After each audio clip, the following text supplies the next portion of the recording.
So tell us about your favourite pieces, Thea. Well, my favourite piece is always what I'm working on right now.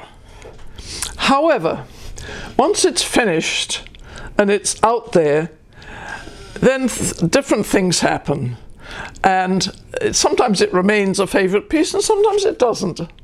So looking back over a lot of works at this point, probably too many, there are certain pieces that stand out for me for, I don't know that just because they're best, but just because they have a particular memory or something.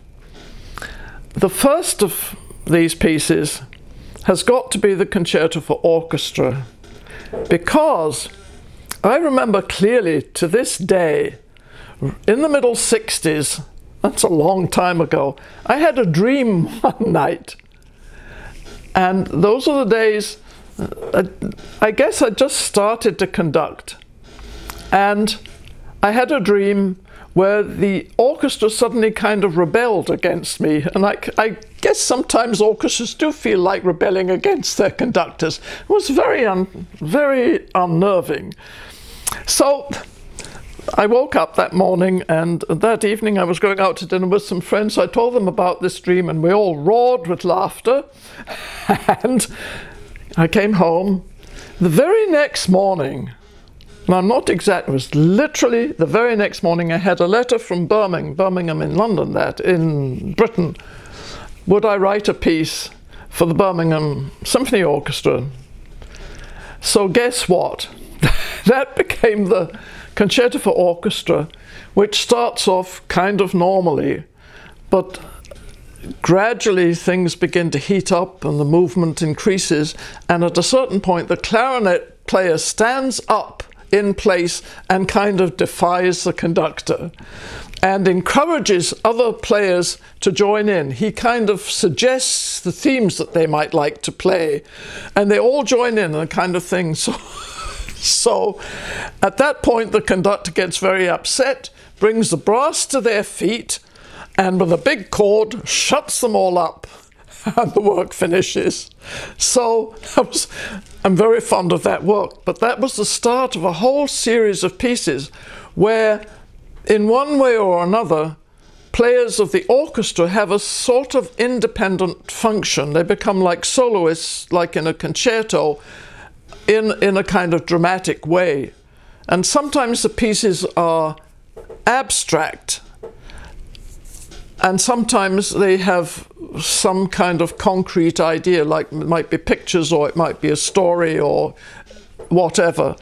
And I love working in that way because it gave me all sorts of different ideas for things.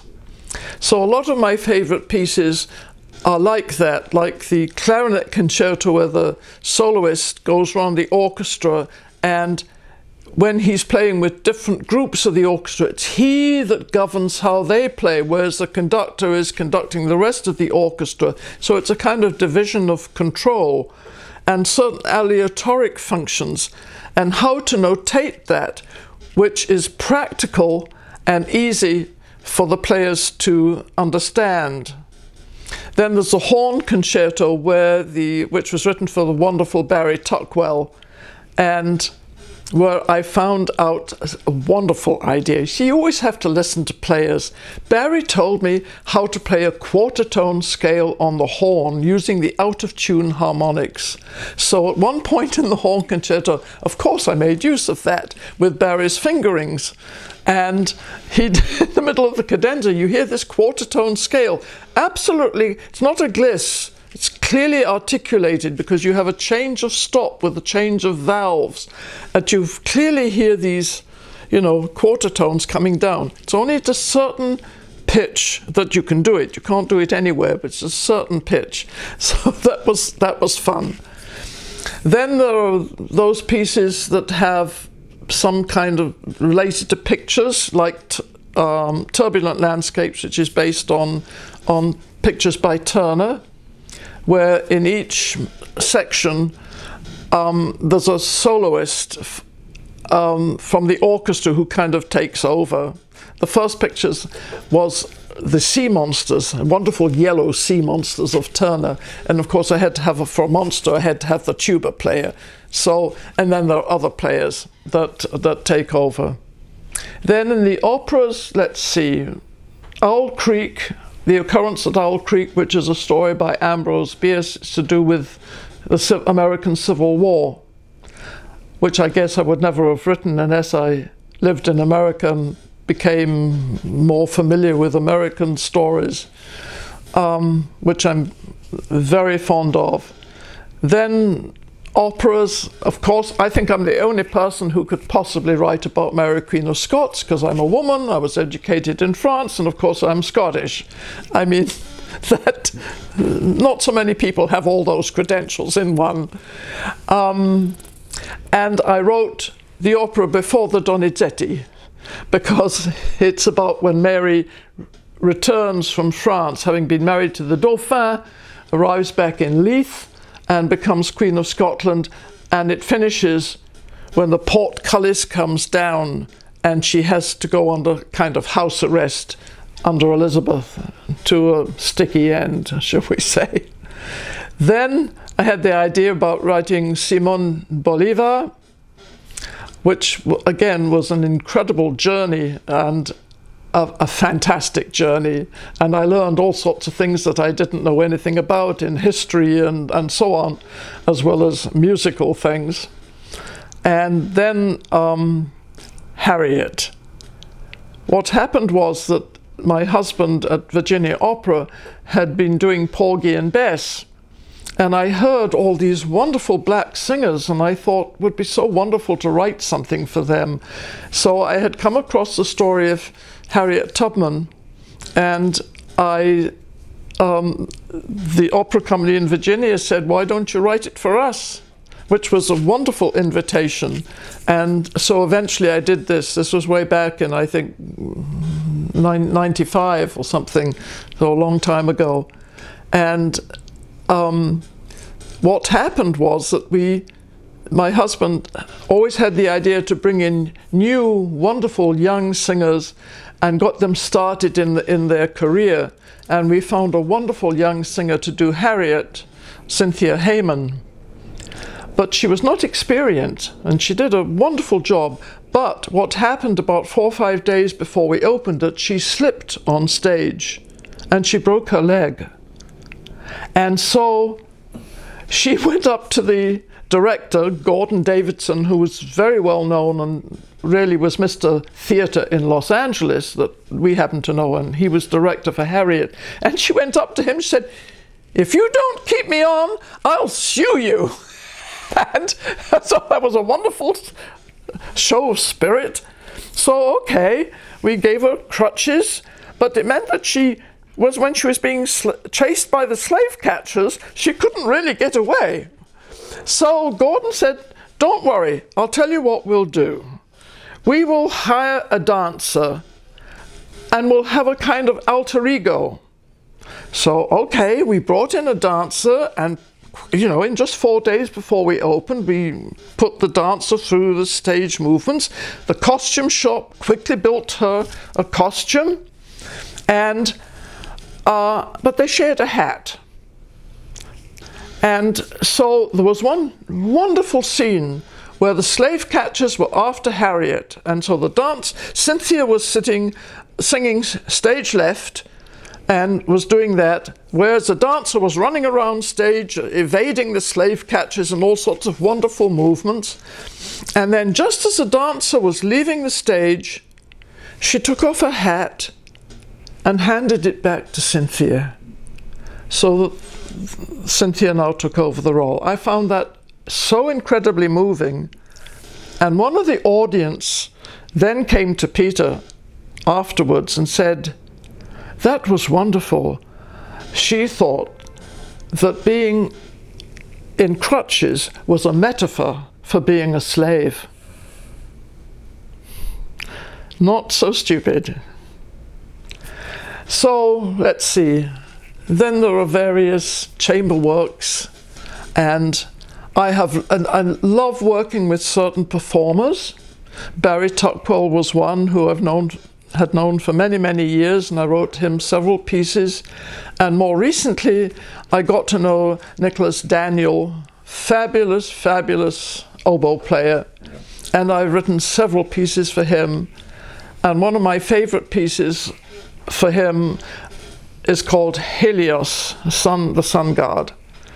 And it was written, Maxwell Davies commissioned this for the festival in Orkney. And so I had set up a piece where the seating of the orchestra was important. Again, if this is a stage and I'm the conductor, there are wind players kind of like this. There was a trumpet, there were two horns, and then some wind, four wind solos, and the strings were kind of in the middle, then the conductor and then the soloist.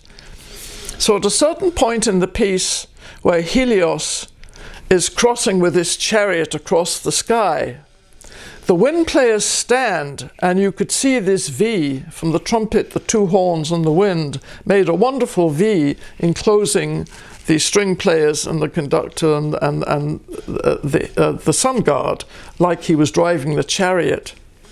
So I thought that was a nice visual idea. And what happened was that Nick, totally unbeknownst to me, arrived in a bright red dinner jacket. No question who was the sun god. I loved that. When it was done in America, I suggested to the solo oboist that he might like to wear a red jacket. No way. No way. Nick can bring that sort of thing off.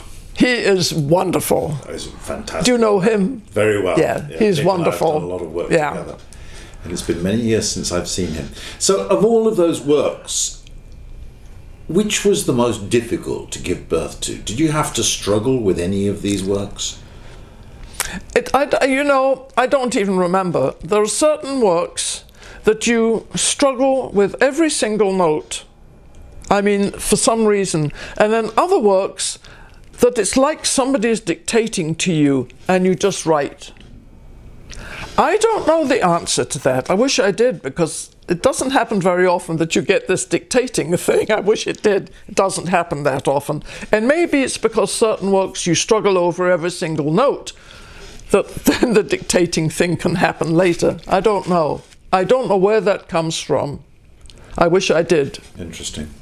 But sometimes, literally, I struggle over every single note. And looking back, I don't even remember which works were like that. I know now which are which, but back 10 years, I don't remember. So, and do you revise after a first performance? A little bit. Sometimes if things don't really work and I really want to know why, sometimes there are various reasons why they don't work. If it's my fault, it's sometimes a little adjustment. You know, you make a little adjustment and it makes a big difference to the player. For instance, if there's a kind of a run-up, and the run-up, I mean, I don't play all the instruments and it doesn't lie under the fingers in some way. And players, you say to them, you know, is there anything awkward you must tell me? They don't tell you because they're very proud, they're professional, they can do anything. But nevertheless, when I listen, of course, very carefully, but I also watch. And if you see a player suddenly do something awkward, and this is always in a rehearsal, this is not before when you're writing, I say, why do you do that there? Well, you see, this note from D flat to E flat is always awkward.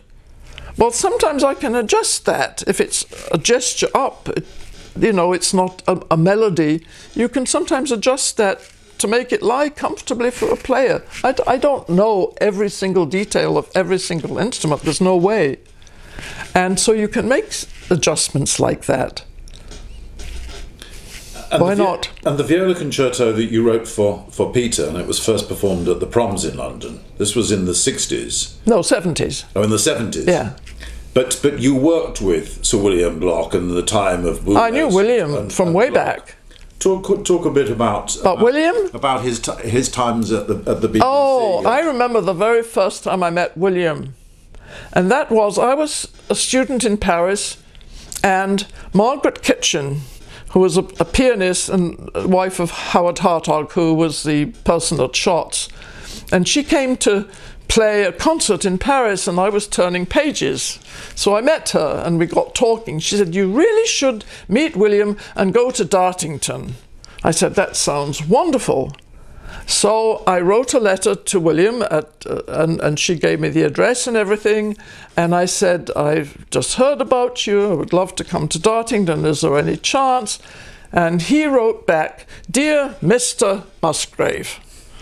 So I thought, oh dear, what am I going to do now? So I wrote back and said, "I'm afraid I'm Miss Musgrave. Is that still okay?" Then he said, "Why don't you," he said, "Yes." And then he said, "Why don't you come to dinner? You're coming to London shortly. Why don't you come to dinner and we can meet?" So I looked up his address and I mistook, instead of Cornwall Gardens, I saw Cromwell Gardens.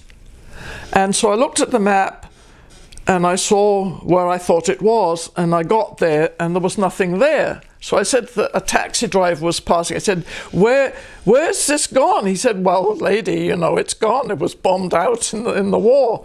So I quickly called up where I was staying with my friend. Fortunately, she was there, and she said, "Well, you idiot, it's Cornwall Gardens. It's not Cromwell Gardens." So eventually I arrived at the right address, way late. And I explained what happened.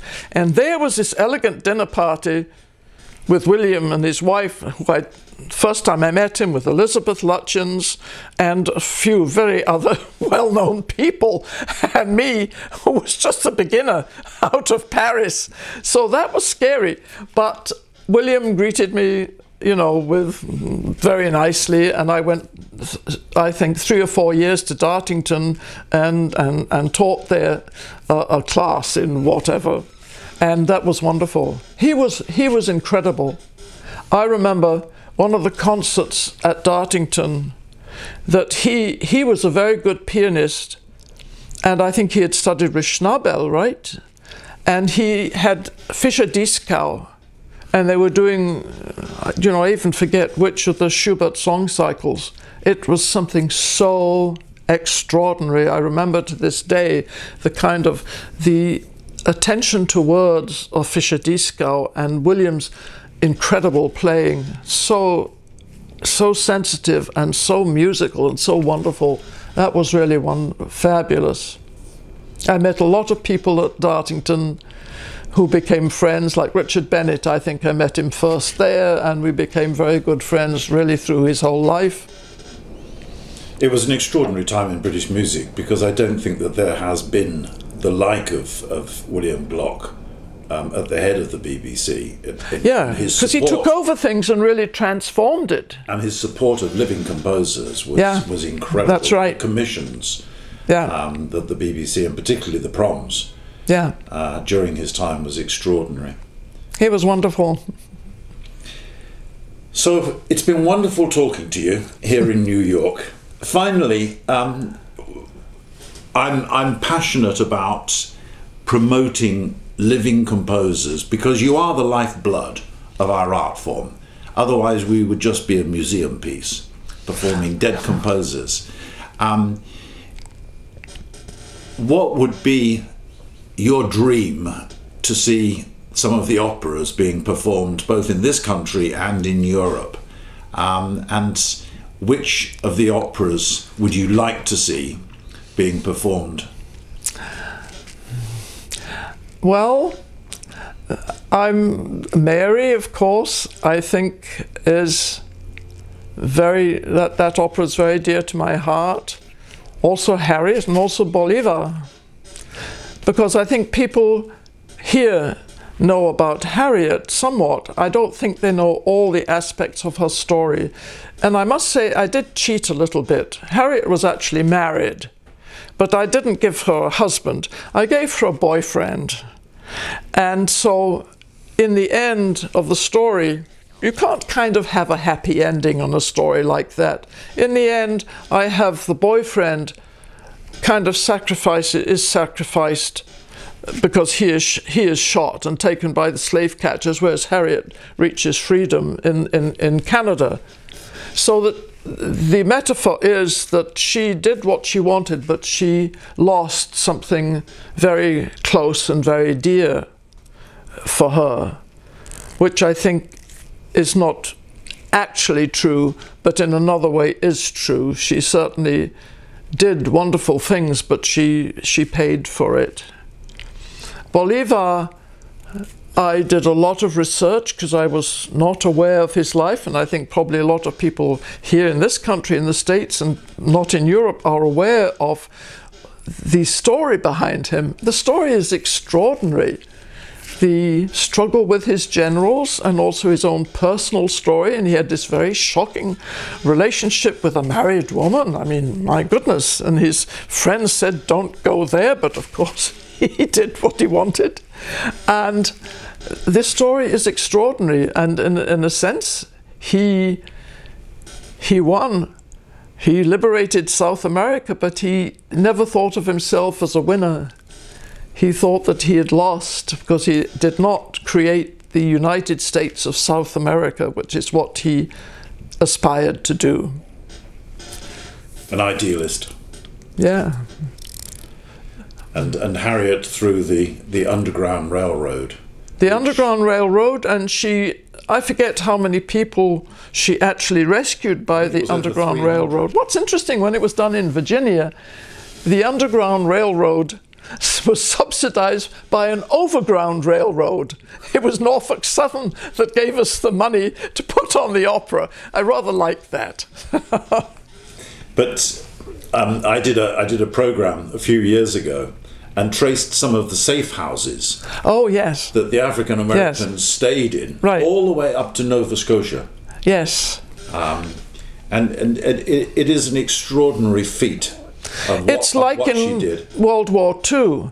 There were safe houses for the, pilots that had come crashed, and there were sort of safe houses all the way down to Spain or Portugal to escape the Nazis. Same kind of idea. Yeah. Thank you for talking to me. It's been a great pleasure meeting you, and I look forward to recording some of your music in the near future. I'd love it. Thank you, dear.